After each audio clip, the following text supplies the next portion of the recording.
राष्ट्रपति रामनाथ कोविंद ने मंगलवार को लोक भवन में भारत रत्न डॉक्टर अंबेडकर स्मारक और सांस्कृतिक केंद्र की आधारशिला रखी। इस दौरान राज्यपाल आनंदीबेन पटेल, मुख्यमंत्री योगी आदित्यनाथ, उप मुख्यमंत्री केशव प्रसाद मौर्य और दिनेश शर्मा भी मौजूद रहे। गौरतलब है कि पिछले हफ्ते योगी कैबिनेट ने ऐशबाग में अंबेडकर स्मारक सांस्कृतिक केंद्र के निर्माण के लिए राज्य के सांस्कृतिक विभाग के प्रस्ताव को मंजूरी दी थी।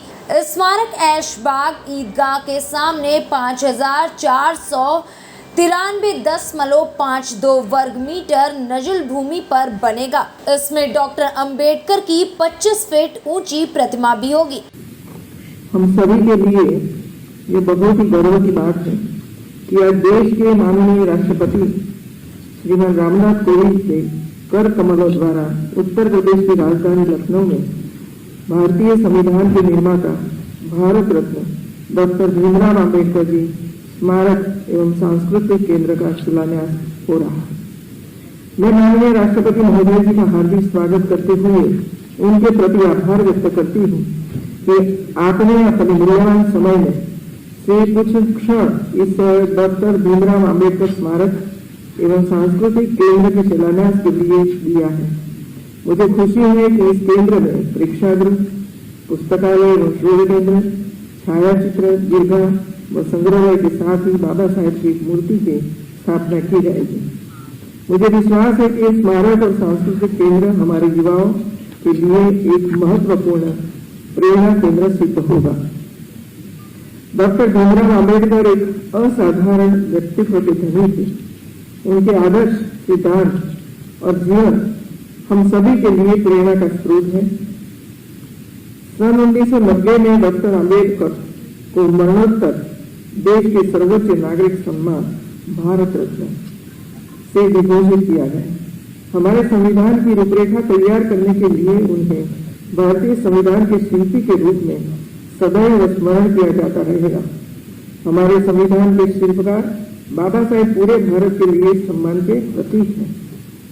इस मौके पर राष्ट्रपति का स्वागत करते हुए राज्यपाल आनंदीबेन पटेल ने कहा कि हम सभी के लिए ये गौरव की बात है कि देश के राष्ट्रपति रामनाथ कोविंद के कर कमलों से संविधान निर्माता भारत रत्न डॉक्टर भीमराव अंबेडकर मेमोरियल एवं सांस्कृतिक सेंटर का शिलान्यास हो रहा है। वहीं मुख्यमंत्री योगी आदित्यनाथ ने कहा कि भारत के संविधान की शिल्पी के रूप में हम सब बाबा साहेब डॉक्टर भीमराव अंबेडकर का स्मरण करते हैं। केवल भारत ही नहीं बल्कि पूरी दुनिया में जब भी वंचितों, दलितों और समाज के अंतिम पायदान के व्यक्ति की आवाज़ की बात होती है तो बाबा साहब का नाम पूरे सम्मान के साथ लिया जाता है।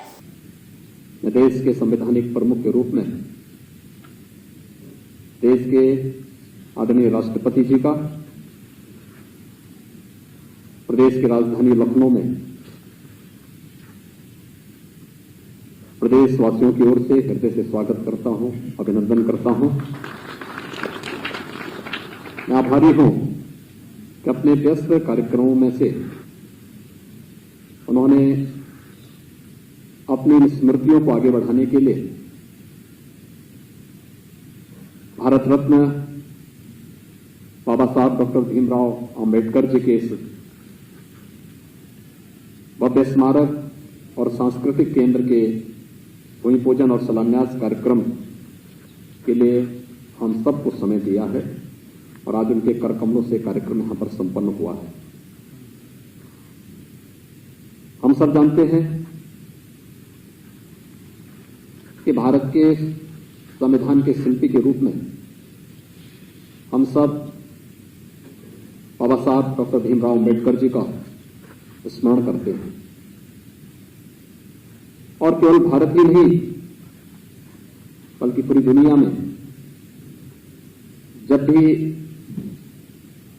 वंचितों, दलितों, उपेक्षितों और समाज के अंतिम पायदान पर बैठे हुए व्यक्ति की आवाज की बात होगी तो बाबा साहब भीमराव अंबेडकर का नाम बड़ी श्रद्धा, बड़े सम्मान के साथ विश्व मानवता सदैव लेगा।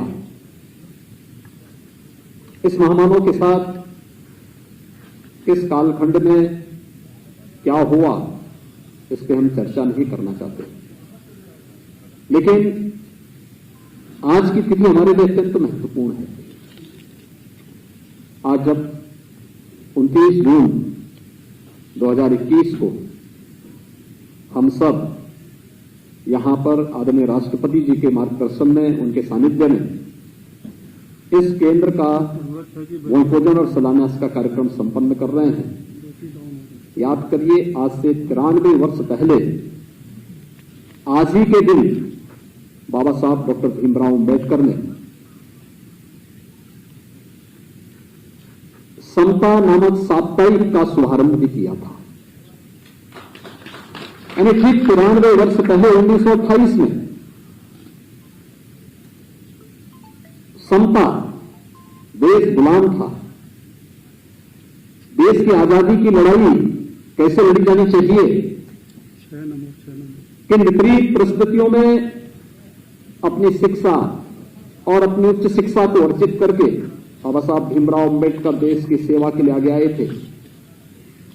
और आज ही वह तिथि थी जब उन्होंने समता नामक साप्ताहिक का शुभारंभ करके देश के अंदर एक समता मूलक समाज की स्थापना के लिए, पूरे देश की स्वाधीनता की लड़ाई को आगे बढ़ाने के लिए इस कार्य का शुभारंभ भी किया था।